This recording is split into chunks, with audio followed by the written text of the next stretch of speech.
how much of our suffering comes not from events themselves, but from our uncontrolled emotional reactions to them. Anger that poisons our relationships, fear that paralyzes needed action, grief that consumes us beyond measure, envy that sours our own contentment.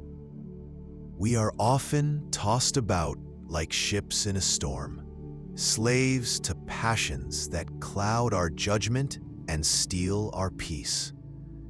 We feel hijacked by our feelings, unable to think clearly or act wisely when we need it most. Is there a way to navigate life's inevitable challenges without being constantly shipwrecked by our emotional responses? The ancient Stoics believed fervently that there was. They developed a powerful set of principles and practices aimed at achieving what they called apatheia. This isn't apathy or cold indifference. It's a state of rational clarity, resilience, and freedom from the disturbance of irrational passions. It's the ability to feel appropriately, but not be ruled by feeling. Today, we delve into 10 fundamental Stoic rules or principles on how to cultivate this powerful emotional detachment, allowing you to face life with greater calm, wisdom, and strength. Welcome back to Stoic Journal. The absolute foundation of Stoic emotional detachment is Epictetus's Dichotomy of Control. Rule 1. Clearly distinguish what is truly up to us from what is not. Up to us are our judgments, opinions, intentions, desires, aversions, our inner world, our voluntary mental activity. Not up to us are our bodies, health, ultimately, reputation, wealth, the actions of others, external events, life, death. Why is this detachment? Because emotional suffering, intense anger, fear, grief, craving, almost always stems from becoming attached to or trying to control things not up to us. We rage when someone acts unjustly, their action, not ours. We fear illness, our body, ultimately not fully controllable. We despair over loss, external events. By relentlessly focusing your attention and concern only on perfecting your own judgments and actions within your sphere of control, you detach your well-being from the uncontrollable chaos of externals. You stop investing your peace in things you cannot guarantee. Following directly from the dichotomy is Rule 2. Examine your first impressions, fantasiae, objectively before assenting to them. Epictetus and Marcus constantly stress this. Events themselves are neutral. It's our immediate, often automatic judgment about them that adds the emotional charge and potential disturbance. When something happens, especially something potentially upsetting, pause. Don't immediately accept your gut reaction. This is awful. He insulted me. Instead, treat that first impression as a hypothesis to be tested by reason. Marcus, just say what the facts are. Stop adding to them from the inside.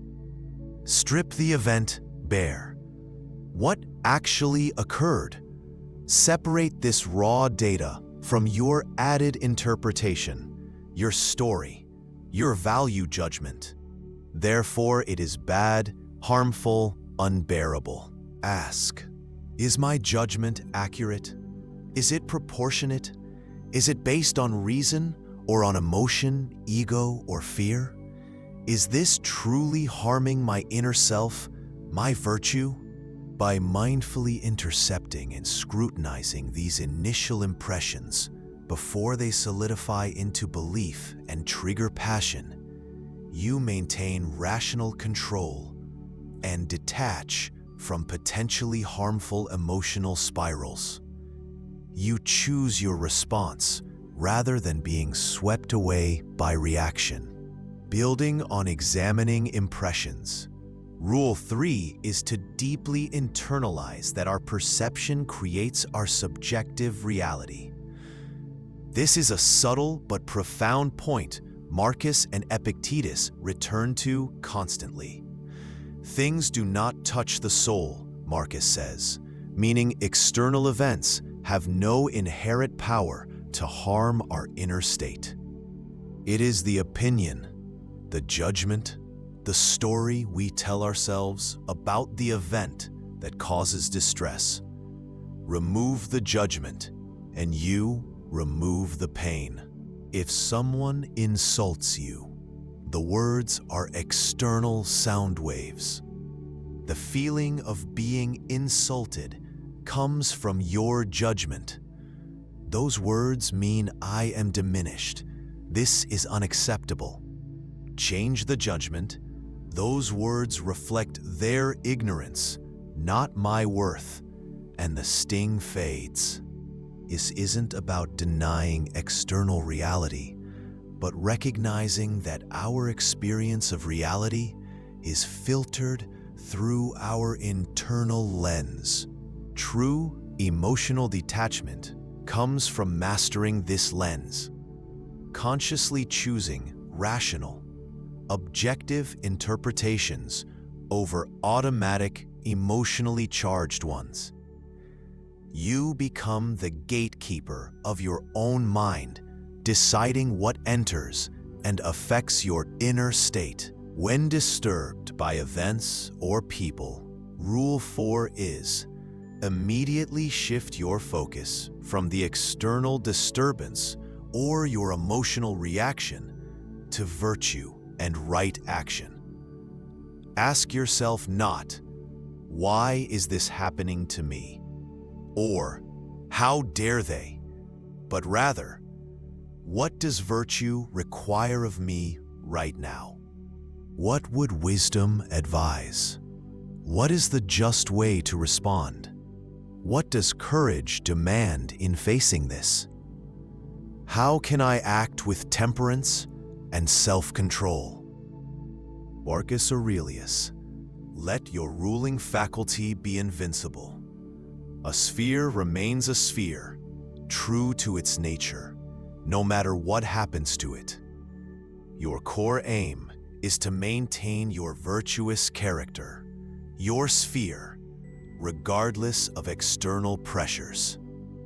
By focusing on how you can act rightly according to your principles, you move from a passive state of being emotionally affected to an active state of virtuous engagement.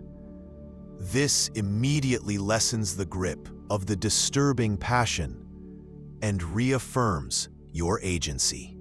Your goal becomes excellent action, not a specific external outcome or feeling.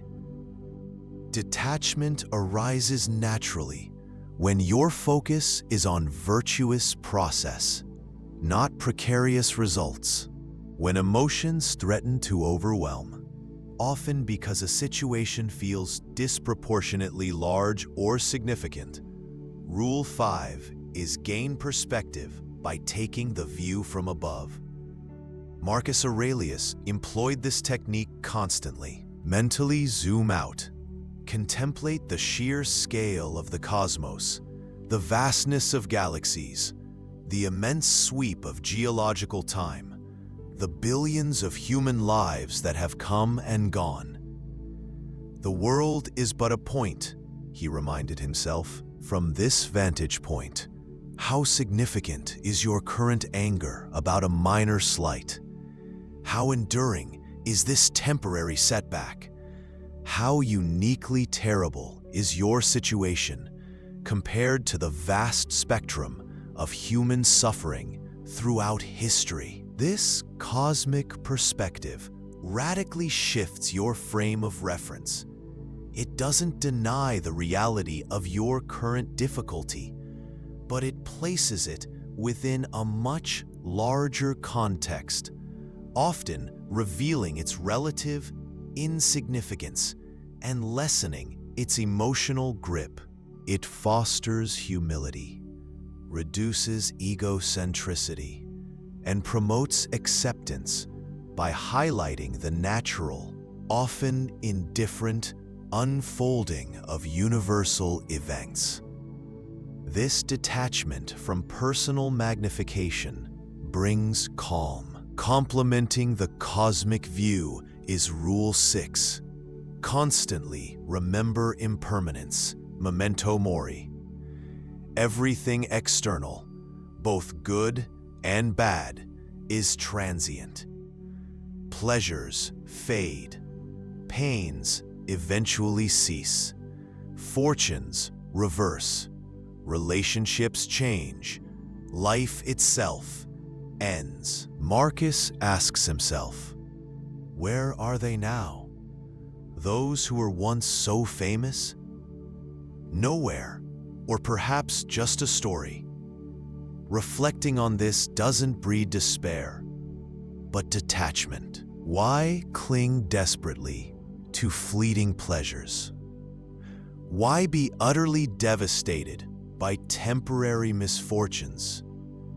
You could leave life right now, he reminded himself, using mortality not to frighten, but to clarify priorities. This awareness encourages us to detach from outcomes we can't hold on to anyway, and instead invest in the enduring quality of our own character and virtuous actions in the present. It helps us appreciate this moment, knowing it won't last. When emotions flare, especially anger or frustration, Rule 7 is simple but powerful. Delay your response. Create space between the stimulus and your reaction. Seneca devoted entire works to managing anger, recognizing it as perhaps the most destructive passion. He advised, the greatest remedy for anger is delay. When you feel insulted, provoked, or frustrated, don't react instantly. Bite your tongue. Count to 10. Take deep breaths. Walk away briefly if possible. This pause achieves several things. It allows the initial emotional intensity to subside naturally. It gives your rational faculty, the hegemonicon, time to re-engage and assess the situation objectively. And it prevents you from saying or doing something impulsive that you will later regret, escalating the situation or harming your own character. Detachment often begins with simply not reacting immediately. Control the impulse, and you regain control of your mind. Rule 8 flows from the pause. Speak less, speak well, or choose silence. Stoics valued concise, truthful, rational speech. They cautioned against idle chatter, gossip, complaining, and excessive explanation or self-justification. Zeno reportedly said, "We have 2 ears and 1 mouth, so we should listen more than we speak." Before speaking, especially in difficult situations, ask, is this true? Is this necessary? Is this kind, or at least just and rational? Will it improve the situation, or merely vent my own ego? Often, the most detached and powerful response is silence. It conserves energy, avoids escalating conflict, denies fuel to negativity, and demonstrates self-control. Don't feel compelled to fill every silence or respond to every provocation. Choose your words or your silence with wisdom. Rule 9 is a crucial element of emotional detachment. Don't add secondary suffering. The initial event happens. That's the first arrow, as Buddhists might say. The second arrow is our own internal reaction, our judgments, our stories, our rumination about the event. Marcus, confine yourself to the present and accept things you can't avoid. Don't layer unnecessary mental anguish onto unavoidable external realities. Someone is rude. That's the first arrow. Your subsequent hours of replaying the event, feeling indignant, imagining counter-arguments, that's the second arrow, the one you shoot yourself with. Detachment involves recognizing this pattern. Stick to the objective facts of the event. Rule 2 and 3. Address what needs addressing virtuously. Rule 4. But consciously refuse to engage in the internal rumination and negative storytelling that creates prolonged suffering long after the event is over. Finally, Rule 10 underpins all others. Achieving emotional detachment requires consistent, lifelong practice. This isn't an intellectual trick you learn once. It's a mental muscle you build through daily effort. Marcus Aurelius didn't write Meditations because he was perfectly detached. He wrote it as his practice, constantly reminding himself, correcting himself, reinforcing the principles. Expect setbacks. You will get angry. You will feel fear. You will get attached to externals sometimes. The Stoic path isn't about perfection, but about progress, about noticing when you deviate, forgiving yourself without wallowing, and gently but firmly returning to your principles and practices. Use journaling, negative visualization, contemplation of principles, mindful observation. Use the whole toolkit consistently. Over time, rational detachment becomes less effortful, more habitual. Your inner citadel strengthens, and your peace becomes more resilient. The practice is the path. Stoic emotional detachment, apatheia, is not about becoming unfeeling, but about achieving freedom. Freedom from the tyranny of irrational passions. Freedom from being disturbed by things outside our control. Freedom to act virtuously and live according to reason, regardless of circumstance. By consistently applying these 10 rules, understanding control, examining impressions, recognizing perception's power, focusing on virtue, gaining perspective, remembering impermanence, pausing, speaking wisely, avoiding secondary suffering, and committing to practice, we build that freedom. We strengthen our inner citadel and anchor our peace within ourselves. It is a challenging path, but one that leads to profound resilience and genuine tranquility. Thank you for exploring the Stoic path to emotional detachment with Stoic Journal.